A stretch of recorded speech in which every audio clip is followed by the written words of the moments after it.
Hello everyone, welcome back to my channel. My name is Shabir Sheikh, and today video we are going to deploy understand Aruba ClearPass deployment model and sizing consideration. If you are preparing for NAC implementation Aruba certification or working in the enterprise networking, then this video is very important for you. So without wasting our time, let's start. First of all, Aruba ClearPass. What is BIMBA Aruba ClearPass? Aruba ClearPass is network access control, also called as network access control as a NAC, and provide authentication, authorize, and accounting service for wired, wireless, and VPN network. In simple word, it decide who can connect, which can connect, and what access should be provided. Now, before deploying ClearPass in production, it must understand deployment architecture because wrong deployment planning can create a slow authentication, high CPU utilization, authentication timeout, or complete network outage. This is a why deployment in sizing very critical. Now let's understand the first deployment model, standalone deployment. In the standalone deployment, only one ClearPass server is used. The single server handle authentication, policy management, reporting, everything. Advantage of standalone deployment is very simple setup, low cost, easy management, best for small offices, lab environment, POC setup, and small organizations. But there is a major disadvantage of standard deployment is single point of failure. If the server goes down, entire NAC service stop. User cannot authenticate. That is why standard deployment is not recommended for large enterprise production environment. Now let's move the most important deployment model is publisher and subscriber deployment. This is widely used in enterprise network. Here we have one publisher mode and one or more multiple subscriber node. Publisher node handle configuration, policy update, database management, administrative tasks. Subscriber handles authentication requests, AAA processing, RDS services. All policy changes are done on publisher only and automatically synchronize to connected subscriber. Now, what is the disadvantage advantage of now we it is for advantage of this publisher and subscriber model.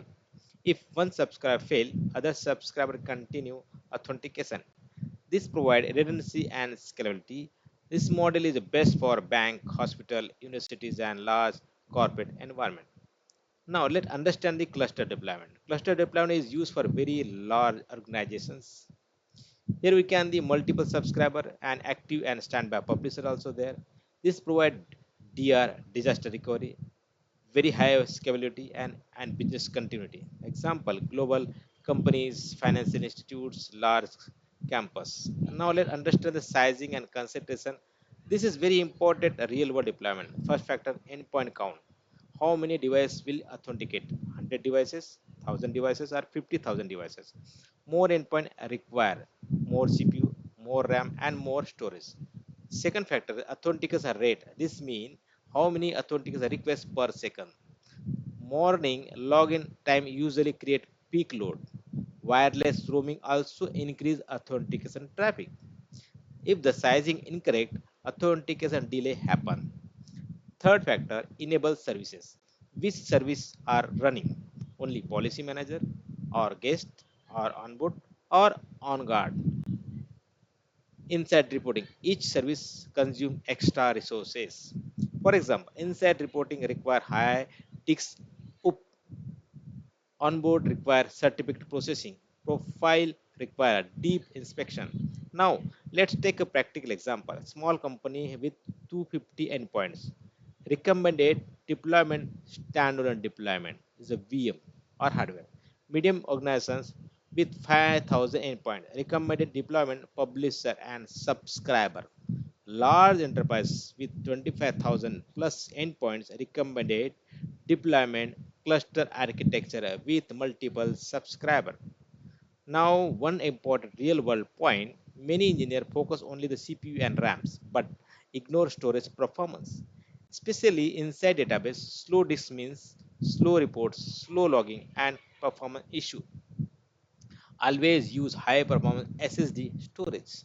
Now let's summarize the today videos. We learn standard deployment, publisher subscribe deployment, and cluster deployment and sizing consideration. Remember, good NAC design always good NAC design always starts with the proper planning. If deployment architecture is wrong, even the best hardware cannot save the environment. I hope this video help you understand Aruba ClearPass deployment in your simple language. If you like this video, please like and subscribe. Thank you for watching this video.